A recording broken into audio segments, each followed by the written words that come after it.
This is Talk Business and Politics with Roby Brock. Welcome to the program. Joining me now is John Brummett, columnist with the Arkansas Democrat-Gazette. Good to see you, and good to see you surviving from the August Arkansas heat. You haven't melted yet. I thought I was going to the other day in a grocery store parking lot, but I survived. And now there's a little bit of a break. That's going to last about a week, and then we got triple digits forecast again, but I'm not worried about that. Live in the moment. And the moment is under 90 degrees. So that's a good moment. All right. And I give thanks for it, as should we all.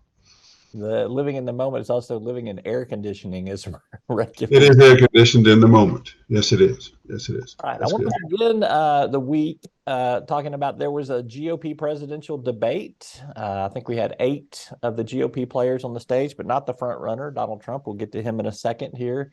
What was your takeaway from this first presidential debate? I know you have a Sunday column talking about the former governor, ASA Hutchinson, on this, but I'll let you re-summarize for people that haven't read that yet. I can't imagine that there are any such people, but for those who haven't yet read it, it says a lot of people are going to want their dollar back. That's a little bit snarky, and sometimes I'm given to that, but I think it's true. Governor Hutchinson couldn't get in the debate on an individual donor basis in terms of meeting the RNC requirement any normal way. So he just made a mad dash at the end to try to get individual donors of $1. Set up his website. Click here, $1.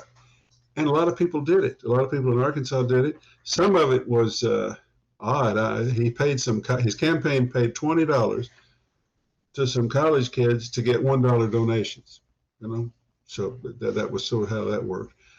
Because he had some cash available, he just didn't have the number of donors necessary to suggest legitimacy. So he had to get in there that way, but he kept saying, and he said to you, Roby, 2 or 3 weeks ago, when he did your show in the middle of his campaign from New Hampshire, he did your show in part just to have the opportunity to speak with you, but perhaps more to the point, to let folks back in Arkansas who were his friends and who'd liked his governorship to know they could help him out a great deal if they'd go on his website and contribute $1. And he said, on your show, he said, "I'll do Arkansas proud."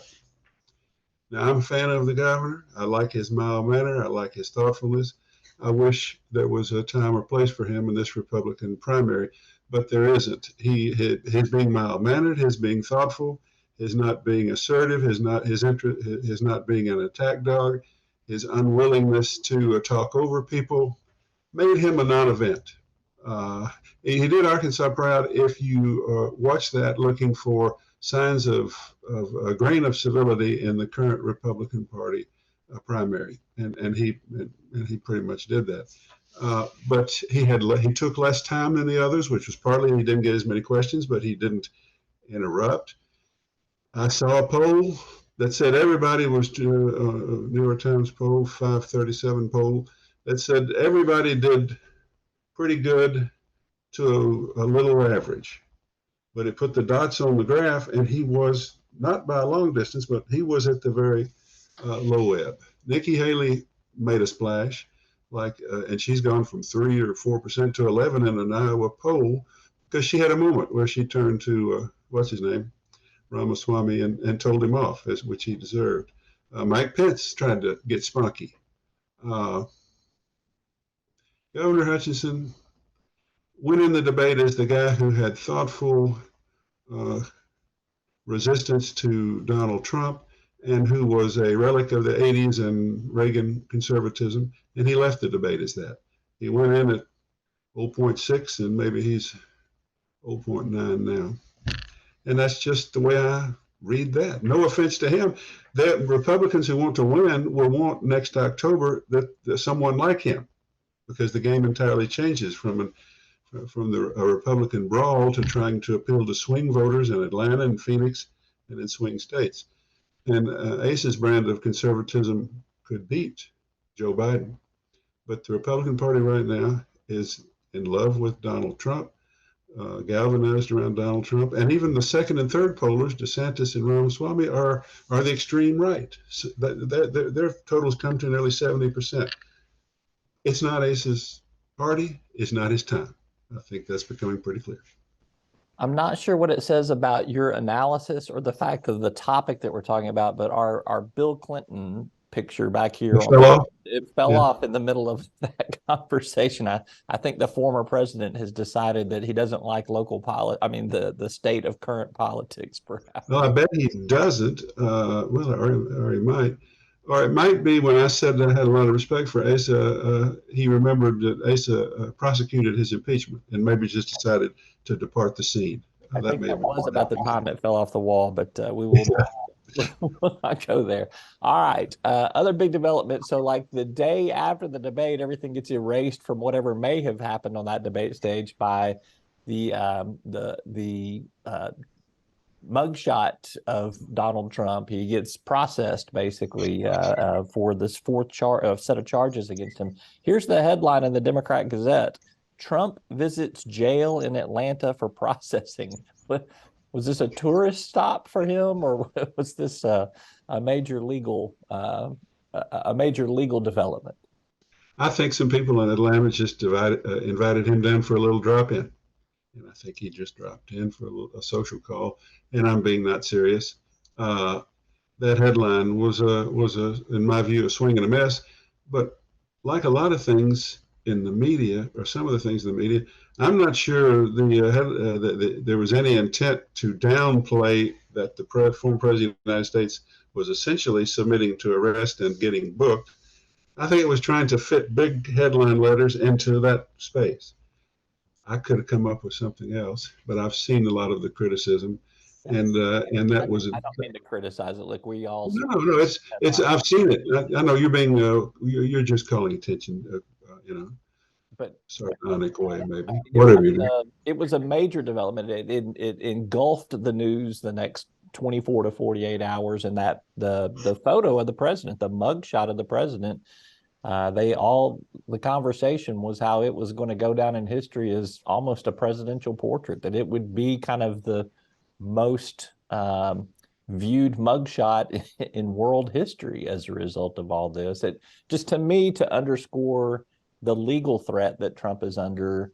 This is the fourth set of charges brought against him. I mean, he's going to be spending a lot of time in court this next year, not as much time on the campaign trail. Well, Nikki Haley had some good debate moments, but one was, she said, I worked for him as UN ambassador. I liked working for him. I liked his politics, his policies. But he's going to have to, and I hate that the Justice Department, she played this card, has weaponized itself against him. But he's going to so we've got, as Republicans, we've got to elect a conservative to go in there and reform that Justice Department. But he's not the one to do it, because he's not going to have time to campaign, because he's going to spend more time in the courtroom, as you just said. I am the one, she said, which I thought was a good way to sort of finesse that whole issue, because people they demand some fealty or allegiance to Trump, but they may be interested in practical conservatism in that context. We'll see. But it's a very big deal, and it's the whole state of our politics is at deep risk right now, and I don't think that's an overstatement.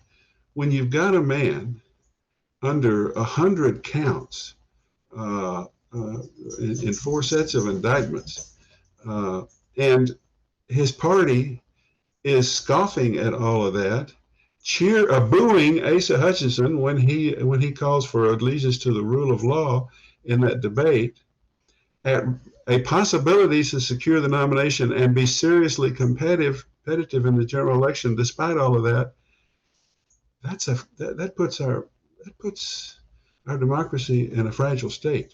It has been for some time. We saw how fragile on January 6th, but this is a strange, perilous circumstance, and we don't need to understate it. We need a Republican alternative to Trump to emerge, so we can get a real clear choice and just see how the Republican voters will go. Don't see it happening, but kind of hope for it. All right, let's turn our attention to state politics. The temperature did come down a little bit on the debate over the state of Department of Education. It's pulling the plug on this AP African American Studies course. There was a meeting this week between legislators and the governor this past week. Also, though, we did hear from several of the Little Rock 9 members expressing their concerns and disdain for this decision. Kind of where do you put that debate now? Do you think that everybody's kind of aired their views on this and that there is some sort of work towards progress on it? Or do you think we're at a stalemate and nothing changes? Well, I tend to think we're at a stalemate and nothing changes from where we are, which is the Huckabee administration has recoiled at the sight in 6 schools of an African American AP Studies course. They say, wait, we're not going to give credit for that. Y'all can teach it if you want. Then the schools say, we'll teach it anyway. And then they say, well, send us your materials and your teaching plans because we want to preemptively decide what you can say, if anything, about some of the things we see in the syllabus of this course. And that's the story. Now they meet and they come to some understanding. Let's try to communicate better and try to define indoctrination, meaning Democrats and the governor, Democratic legislators. But the situation remains the same, and the story in a national context has been, to a large extent, Arkansas, a state which, has quite a significant, conspicuous, and unpleasant place in American racial history, in American school integration history and race relations. Down there, this new governor seems to be taking it backward, to the point that the Little Rock 9, the 9 brave black students who 60, nearly 70 years ago walked into that school, are getting some attention. And the Washington Post is making that point and doing a piece on them. And the NBC News did a piece. And it reminds me, I used to get, I'm not going to overstate, I never really got along with Sarah Sanders, but I could talk with her, or at least we could text and I could get a response. And she blocked me and I no longer could get through. And I heard from a lobbyist friend of hers that the reason is she thought I went way too far when I said that she's this idea of we're going to stand up to the federal government. We're not going to let Joe Biden get in here and do this, do these national things. That was, I said at the time, and I say it still, that's reminiscent of Faubus resisting the federal government. She thought that was a horrible overstatement, unfair, and has been done with me ever since. Why do you think that still statement is okay today, and with some time to reflect on it and give it some thought? Because the point is, it's sheer political demagoguery. You cannot, as a state, resist anything that exists in interstate commerce from the federal government.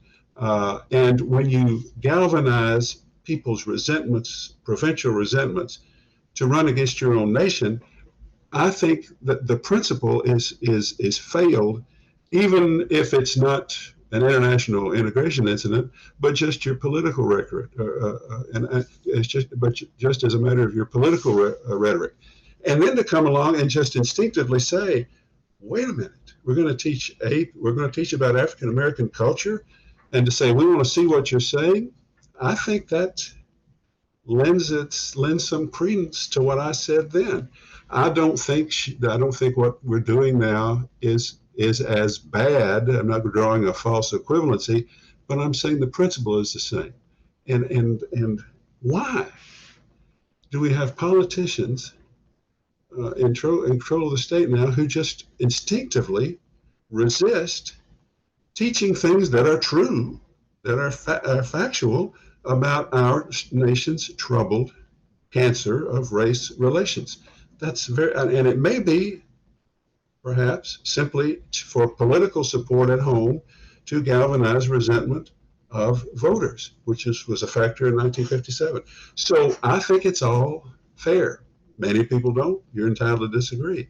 but I think it's different levels of the same kind of unfortunate political rhetoric. All right. Lastly, I'm not sure you had a chance to see it on Sunday morning. I did an interview with Senator Jonathan Dismang, Senator Clark Tucker. We talked a little bit about a couple of those topics, but one of the big things to come out of that is that there may be a special session in the works before the end of this year to discuss more tax cuts. Are you ready? Are you in that income bracket where you're ready to get a lower tax rate? Do you want to see some more tax cuts coming? Well, private income tax records in Arkansas are private, and you shouldn't be asking me that.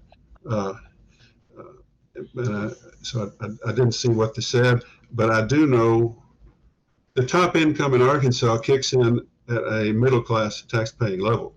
So yeah, for sure. Many of us would be affected.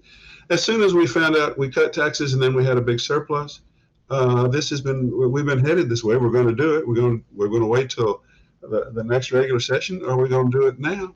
We're going to do it. And if steadily drawing down your income tax will create a panacea for economic growth, then we're headed for it in Arkansas. And if we're going to do it, I hope it works.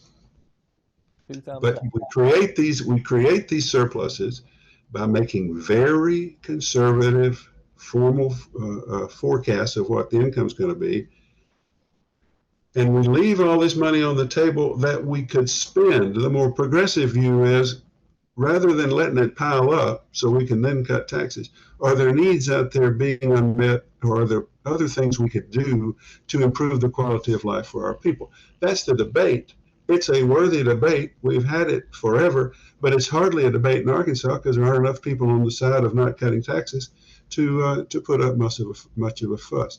Those who want to oppose income tax cuts in Arkansas will be about as effective as ASA Hutchinson was in the debate the other night. You see how I brought that all the way around? Did you see that? It's about to compliment you on time. Yeah, it just happened. Just naturally. It didn't make Bill Clinton jump back up on the wall, but all right. It kept anybody else from jumping off the wall. How about that? So, okay, good. John Brummett, columnist with the Arkansas Democrat Gazette. Thanks for your time.